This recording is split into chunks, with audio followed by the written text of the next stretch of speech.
Alors, c'est une sortie qui a fait couler beaucoup d'encre et c'est normal. Jamie Dimon, le président de JP Morgan, la première banque américaine, qui voit venir un ouragan d'ici un an sur l'économie mondiale. On se dit, waouh, est-ce que c'est un excès de pessimisme ou est-ce qu'il est d'une grande lucidité? On en parle avec vous, Véronique Riche-Flores. Bonjour. Bonjour David. Économiste et président du cabinet RF Research.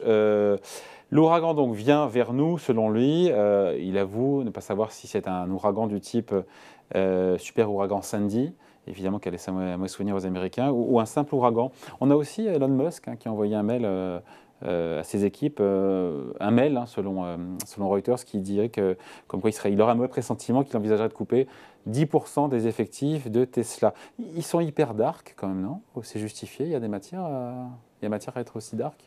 Il y a matière. Il y a matière incontestablement. Je dirais que c'est tout l'enjeu à la fois du changement d'environnement monétaire et de ce que vont faire les banques centrales et les gouvernements et de la réaction du secteur privé. On a des éléments multiples qui ont pour la plupart été mentionnés par ces interventions et des changements qui, on le comprend, ne sont pas des changements conjoncturels. On a à la fois des chocs conjoncturels très importants, on peut y compris mettre dans ces chocs-là l'impact du Covid, qui est un choc d'offres absolument inédit, et la guerre en Ukraine, première guerre en Europe depuis bien longtemps, et puis tous les changements, au premier rang desquels les changements climatiques, dont on voit qu'ils ont maintenant des effets immédiats. Regardez les retours aujourd'hui sur l'impact des orages de, je ne sais plus, vendredi ou samedi dernier sur les récoltes.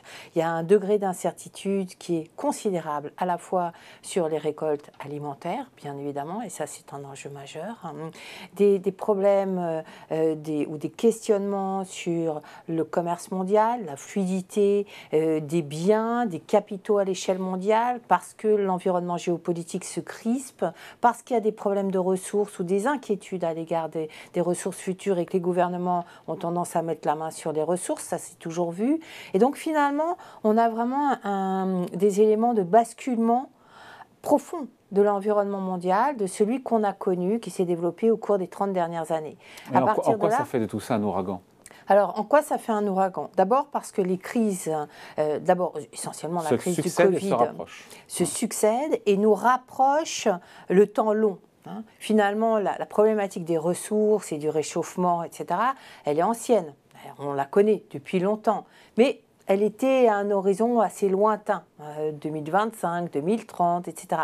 Et là, vous avez deux éléments majeurs, Covid et guerre en Ukraine, qui tout d'un coup rapprochent cet horizon lointain et font qu'effectivement, nous-mêmes, je pense que la plupart des économistes sont face à cette problématique aujourd'hui. Est-ce que ces facteurs inflationnistes de long terme sont déjà à l'action et finalement risque-t-il d'alimenter un cycle d'investissement beaucoup plus marqué, beaucoup plus profond et durable que ce qu'on suggérait le et choc. Le point commun, c'est l'inflation, c'est ce choc inflationniste qui déstabilise nos économies. C'est ce choc inflationniste qui déstabilise nos économies et qui est révélateur, me semble-t-il, de ces changements de long terme. Après, il y a toujours la conjoncture, le fait que, effectivement, même avec l'inflation qu'on connaît aujourd'hui, qui est proche de 10% l'an, les prix des matières premières, il peut y avoir un choc de demande majeur. Parce qu'on a des économies qui ont vécu avec un coût de l'argent à peu près à zéro et des liquidités sans fin qui tout d'un coup ne sont plus au rendez-vous. Ça peut créer des chocs très importants. Il ne faut pas oublier qu'on a accumulé énormément de dettes ces dernières années et qu'à partir du moment où on dit maintenant la dette est plus là, il va falloir la payer et elle va coûter cher, eh bien ça crée des éléments de déstabilisation, des risques de crise financière, etc., qui effectivement sont très difficiles à anticiper, qui risquent de se cumuler les uns aux autres et pourraient effectivement créer les conditions de cet ouragan. Donc, à partir de là... Oui, mais en même temps, j'ai envie de vous dire, quand on voit les derniers chiffres, notamment la première économie du monde, l'économie américaine, qu'est-ce qu'on voit? On voit un chômage à 3,6%, on voit 390 000 jobs créés au mois de mai, on voit une économie américaine qui est toujours, encore une fois, locomotive et hyper dynamique. Non. Donc, parler d'ouragan, on ne se dit pas qu'il fait beau sur la plage et que là, on parle d'un ouragan alors qu'il n'y a rien à l'horizon de visible. Il n'y a rien. Si vous avez... je suis un petit peu plus ancienne que vous, mais quand on est rentré en récession, par le passé, début des années 90, alors 2000, ça a été un peu plus violent avec les marchés, mais souvent, premier temps, en disant, tiens, c'est ça une récession, finalement, on sent rien du tout. Hein. Et puis, il faut le temps, les 6-9 mois, qui font que tout d'un coup, paf, là, ça marque. Alors, il y a ces effets d'abord d'optique. Après, l'économie américaine est-elle aussi dynamique que ce qu'on suggère ou ce que suggère un certain nombre de chiffres? Ben, moi, j'en doute. Les plus de 300 000 créations d'emplois, finalement, ou tous les chiffres quand même très forts qu'on a eus ces derniers mois, n'ont toujours pas permis de retrouver dans l'ensemble de l'économie les niveaux d'emploi d'avant la crise. On y est, je crois qu'on y est, ça y est. On y est. Avec le mois de mai, peut-être avec le mai tout juste, et puis il y a quelques révisions, etc. Quand on regarde les détails, finalement... Alors non, le rapport de vendredi, c'est vrai qu'il ne donnait pas trop de détails préoccupants. Ou quoi. Si on regarde l'ADP, par contre, on voit bien... L'ADP, c'est le rapport du secteur privé sur les créations d'emplois privés.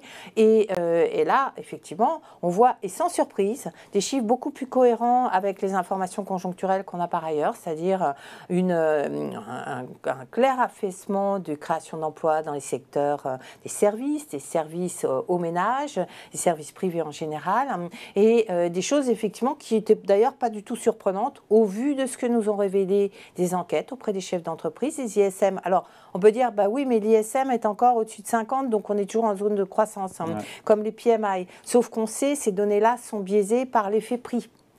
Et les effets prix, les effets de base, parce que les entreprises déclarent une évolution des ventes en nominal, pas en volume, et y compris des effets de base, parce qu'on se rappelle, l'année dernière avait été encore une fois impacté par les vagues de Covid, etc.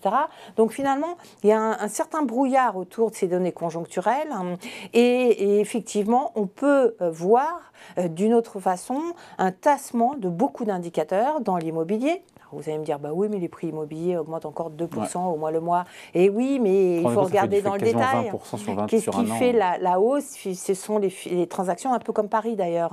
Les transactions les plus chères, les plus au-dessus de 500 000 $. Et puis ailleurs, sur les autres segments du marché, on est déjà en récession d'ailleurs dans le secteur immobilier. Donc le chiffre global est un peu trompeur. Exactement. Donc, et il y a beaucoup de choses. Et forcément, ces données sont malmenées parce qu'on a eu des épisodes qui ont considérablement chamboulé nos rouages et aussi parce qu'on a encore un petit peu de rattrapage, fort heureusement, qui permet d'atténuer le choc de pouvoir d'achat. Mais il n'y a pas photo, j'ai envie de dire. Quand vous avez une inflation à 8%, des salaires à 5%, ça fait un choc de pouvoir d'achat de 3%.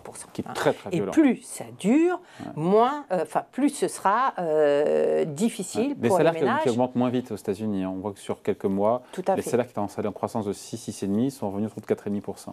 Oui, et on est en glissement sur 12 mois, on est à 5,5% à peu près, mais on a une inflation à plus de 8%. Et surtout, on le sait, une inflation énergétique alimentaire qui frappe beaucoup les ménages les plus fragiles en réalité. Et ce choc, encore une fois, sur le pouvoir d'achat, puisqu'on voit bien que les salaires n'augmentent pas du tout aussi vite, même aux États-Unis, que l'inflation, ça crée un choc, mais en même temps, on voit toujours des consommateurs américains qui continuent de puiser dans leur épargne et qui sont là, qui sont au rendez-vous. Qui continuent de puiser dans leur épargne et qui ont largement abusé du crédit ces derniers mois. C'est-à-dire qu'on a compensé en fait ces pertes de pouvoir d'achat par l'accès au crédit. À un moment donné où les banques commencent déjà à resserrer, à être plus vigilantes, et forcément, au bout d'un moment, ça va s'épuiser. Donc oui, je pense que on a les éléments. À la limite, ces discours-là ne sont pas choquants. En même temps, eh bien, il peut y avoir, et on l'espère tous, des ajustements qui soient plus graduels, effectivement. D'abord parce que peut-être que la Chine va réouvrir son économie, ça peut redonner une impulsion. Elle est en train d'essayer, ça peut redonner une impulsion à l'industrie. Ce sera passager, probablement. Mais cette impulsion-là, sur les 3 ou 4 mois à venir, elle peut mettre un petit peu d'huile quand même dans les rouages, permettre de mieux traverser cette période-là. A contrario, effectivement, je pense que le problème essentiel, c'est celui des liquidités, de l'excès de liquidité mondiale. Et ce qu'on voit, ce qu'on a vu la semaine dernière, qui est assez flagrant, vous avez un PMI chinois qui remonte. Qu'est-ce qui se passe juste derrière? Les prix du pétrole s'envolent avec la plupart des matières premières. Et ça recrée de l'inflation. Ouais. Et c'est peut-être le plus grand piège cet été, c'est qu'effectivement, finalement, la Chine réouvre et au lieu d'atténuer les pressions redoutées sur l'approvisionnement industriel, ce soit finalement une bonne raison de plus pour redouter un peu plus d'inflation. Ouais. Voilà un petit peu l'enjeu. Donc, il y a des risques. Historiquement, cette inflation, elle dégénère toujours quasiment en récession quand on a autant d'inflation? Oui. Toujours. Il n'y a eu aucun épisode. D'abord, il n'y a pas eu beaucoup d'épisodes avec autant d'inflation aussi rapidement. Et plus la hausse est rapide et brutale, effectivement, plus elle a d'impact parce que les agents... Joe Biden nous dit on peut éviter la récession. Enfin, tous les gouvernements, ils sont dans leur rôle, nous disent on peut éviter la récession. Oui. Mais historiquement, avec autant d'inflation, c'est plié.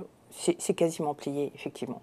Et qu'est-ce qu'il faudrait? Il faudrait que les salaires accélèrent très fortement, ce qui voudrait dire effectivement un durcissement monétaire encore plus important que ce qui est anticipé. Ouais. Et voilà, sur une économie surendettée, on voit bien que là où ça peut craquer et créer effectivement de vrais dégâts. Donc le fine-tuning des banques centrales n'a jamais été aussi important et un enjeu aussi essentiel. Reste à côté de ça, les problématiques qui ne sont pas sous la puissance des banques centrales, prix des matières premières, notamment agricoles, et tous ces risques, effectivement, qui se cumulent. Donc... Quels signaux, on finit là-dessus, des signaux avant-coureurs, Véronique, encore une fois, même si on comprend bien ce qui se trame et l'enchaînement possible des événements, mais quels sont les signaux avant-coureurs qu'on voit bien, à peu près tangibles, qui montrent que l'ouragan arrive? Alors, la correction des marchés, même si elle est finalement, voilà, elle marque une pause, on voit bien que le marché essaye de... Donc ça, c'est le premier signal. La remontée extrêmement rapide des taux d'intérêt, parce que même si les niveaux absolus sont encore faibles par rapport à l'histoire, notamment en termes de taux d'intérêt réel, c'est peut-être ce qui nous sauve d'ailleurs, les taux d'intérêt réel fortement négatifs, toujours. En fait, je pensais des signes avant-coureurs dans l'économie réelle, moins dans la finance. Alors, dans l'économie réelle, c'est plus difficile. Pourquoi? D'abord parce qu'on ne peut quasiment pas compter sur les enquêtes qui sont nos outils en général d'information et de diagnostic prioritaires. On ne peut quasiment pas compter sur ces enquêtes parce qu'elles sont extrêmement biaisées. Ça, c'est le premier point.